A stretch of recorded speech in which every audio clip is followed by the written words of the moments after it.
Hello, y'all. My name is Josh Jordan. I'm here with the CEO and founder of Rome Apparel.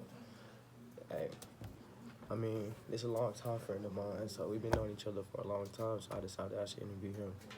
But I mean, thank you for helping me out.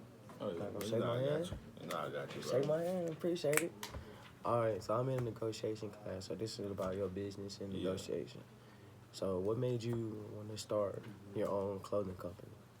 Um, it started in 2017, the summer. I was basically like just thinking what I wanted to do with my life, and my mom basically told me like, son, anything you want to do, you just do it, or you try it while you're in college. Yeah, So I was looking at it from a standpoint that, like, okay, this everybody here just going to school, go to work, and that's it. yeah, And I was thinking like, what can I do? How can I be different? And I said, why don't I start a clothing brand? Which then I spent the whole first semester thinking about the clothing brand, like kind of getting it orchestrated, like yeah. what Like I the want the name to designs. be, what I Yeah, want the design to be. Like a lot of people don't know, I literally went on Twitter. I let the fans vote for like a good month about what they wanted the logo to be. Then I got that design and edited. So it was definitely a process in doing it. Um, that's kind of how I came about it. But it definitely started in that summer because, like I said, in that summer, that was the time I had lost yeah. two of my homeboys. And I was thinking, like, what do I want to really do with my life? So I started looking at it. I said, you know what? Let's let's try to be different and not just the same as Yeah. everybody. So would you say this is something that you always dreamed of? This is something that just kind of came to you in a certain moment or a certain point of your life? But this is something that came through as a moment, as an important part of my life because I started looking at other guys. I think prime example is the dude who makes FUBU. Yeah, I kind of seen like his struggle, his grind. Like he started off saying like he used to make like sell like $10 hats, yeah, and people used to just wreck those, and then he used to just take those and keep reinventing himself. And part of it was like in that moment, I really didn't know what I wanted to do with my life. yeah, So it was kind of like seeing that and being able to go to a new market, go to a new market and see how that business worked and how it's operated. It was pretty interesting, and I'm still learning a lot from it.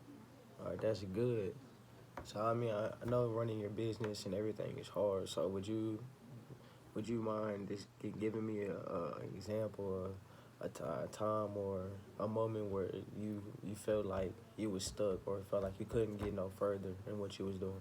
Man, I would say last year I was I remember I came out with I came out with new products and I was like, okay, I think this is gonna work. I know this is gonna work.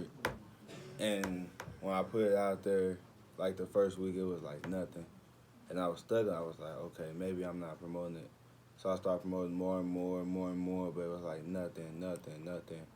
And the more I realized is you also got to be able to, the hardest thing negotiating with your homies, you know, you got not even people that you don't even know and they'll be asking for a discount. Yeah, And they're like, dang, you'd be like, well, this shirt $15, let me get it for $8.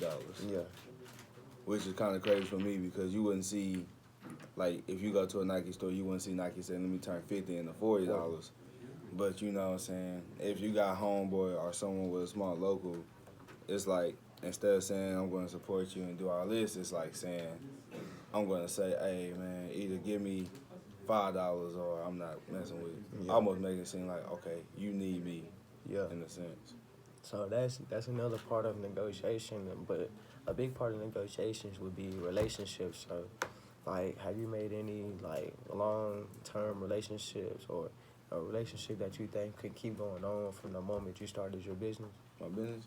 Yes, I believe Prof. O'Bannon definitely was a relationship. He helped me along the way. He actually helped me like just understand like the business side with the finances and how to get the business off and how to keep being innovative because working a business, if one more I'm learning, it's not like a something like you just invent something like you're just working free. Like it's like something about being a businessman is that you constantly work Yeah, 24/7. And I think a lot of people don't know that. A lot of people say, I'm just going to invent something to be good, but it's like, nah.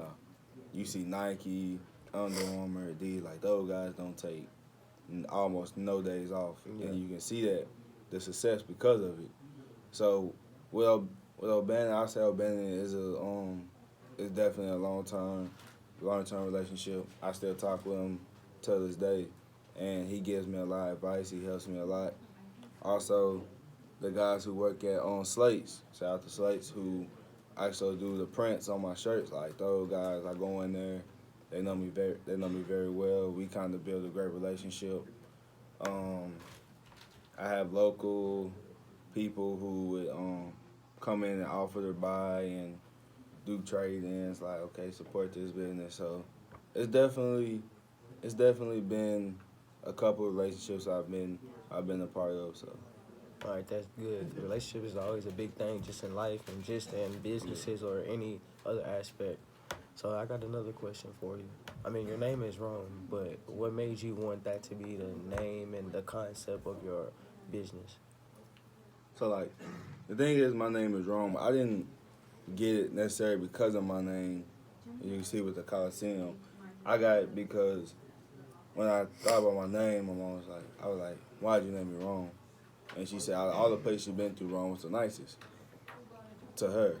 So then that's why she mainly named me that. So I dug deeper into Rome, like the Rome Coliseum and everything like that. And that's why I call it Rome Sportswear. Because in the Rome Coliseum, it's like gladiator matches. And, you know what I'm saying, people were fighting for their lives, for other entertainment. And so you look, and when you put this on, you see that Coliseum, you're saying, okay, I'm ready to go to battle. Yeah. Whether it be when you go to play football, you say, okay, I'm ready to go to battle, or it'd be like when you're ready to work out, you saying, I'm ready to take on the day. So that was kind of my outlook with the Rome Coliseum. All right, that's good. That's good. I like that. I like what I'm hearing right now. So as far as just like your concept, I know you say build your own empire. Yeah. Like how far does that go? Did that go just personal? That go social? That go like with your family? Like how far can you take that? I think when you take it a lot, it's really how you perceive it. So I'd like to take mine as like when you're building something, basically, like if you're starting from scratch, you got to build your own empire. You know, how we say Rome wasn't built in a day, but it lasted a lifetime. Like each day you laying down that brick, that's your foundation. So when you look at it from that standpoint, I like to think, when I say building my own empire, I'm starting to think like I'm building a foundation. Yeah.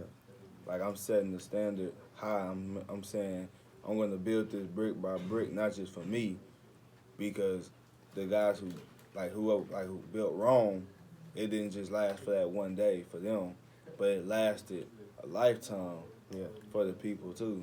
So I'm thinking about my family when I say I'm building a foundation for me. So if I have a family, they can follow through with the foundation. So I believe it's different people's standpoint. Like building your own empire could be something as simple as, okay, I'm skinny now, but I'm going to build my empire by getting stronger. Yeah. Or it can be, I'm going to work to get what I can get for my family day by day. Or it could be even a business term where you're starting small as a small business, but you're saying, I'm going to build this empire. Yeah. So that's good. That's something just taking one day at a time. Just what you do now affect your future, positive or negative. Yeah. So I mean, since it's negotiation, would you say, have you ever had a time where you feel like you was in a win-win situation? So a win-win would be like you and somebody else have in mind like, oh, I'm finna buy this shirt for, you trying to sell this shirt for 30, but he want to buy it for 10. Is it a time where you met in the middle with somebody and y'all both kind of compromise on what you were negotiating? Actually, the funny thing was between me and Coach Lambert. So me and Coach Lambert was having that. There was a time that I was still selling the hoodies, and Lambert came and I was saying, "Hey, Coach Lambert, I'm selling these for 25," and he was like 15. And so we kind of just got into a little negotiation. So we ended up selling down for 20, and he ended up wearing it around. And I believe the biggest win-win for me was, shout out to Jordan Lewis and Angel, when they had bought my clothes for $15, and it became a win because one day they wore them at chapel, and everybody was like, "Where you get that from? Where you get that from?" And then that began some more people to start noticing that, and more people start coming to me. So it's definitely been a couple of win-wins. You know, most times it's about. Well, I think most times, especially as a real businessman, it's about standing your ground because as of right now, like you're gonna have people that come up to you and they can say, "Okay, oh, this hoodie $30. Let me get the homeboy discount," and they ask for $5, and you usually be like, you know, I can't do that for you because you do that for them. Then the next person you might not even know gonna say, "Okay, you just did that for him," and then you say, "Well, I did that for him, but you gotta pay this much." They're not gonna pay it, and that's gonna be bad because they're gonna look at you treating other people different. So definitely gotta stand your firm for everybody. Yeah, it's definitely hard. And in that point, just standing your ground. That's another point. That's a perfect point to take it to my next question. So in negotiations, we have like a hard bargainer or a soft bargainer. So a hard bargainer is kind of like he knows what he wants and he's not trying to go any lower than what he wants. So somebody who's tough, somebody who's strong in what they want. Have you ever had to deal with somebody like that? And if so, how did you deal with it? Yeah.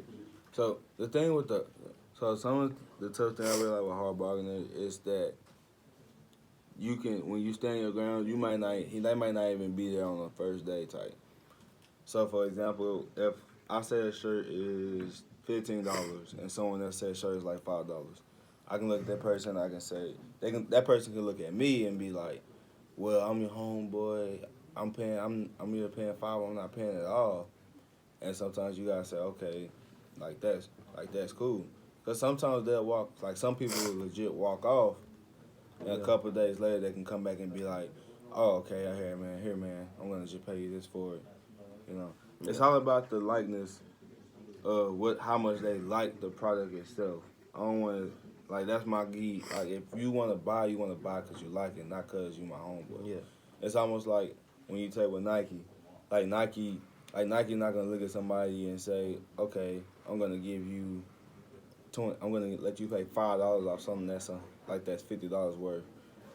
But that's partly because like when you look at that product, you want to buy that product.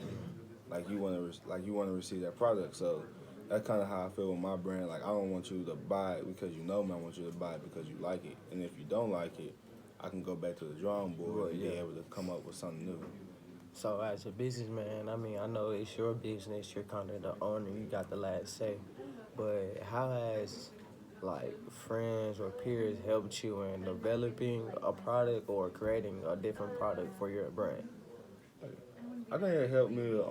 It helped me a lot, especially being with you, Dory, and Josh. Like just hearing new ideas. Like just being able to think about it, being able, I'm like, okay, maybe I can do this. You know, because I believe the best business people are the people that listen, especially to the people, because those are the people who are going to buy your product.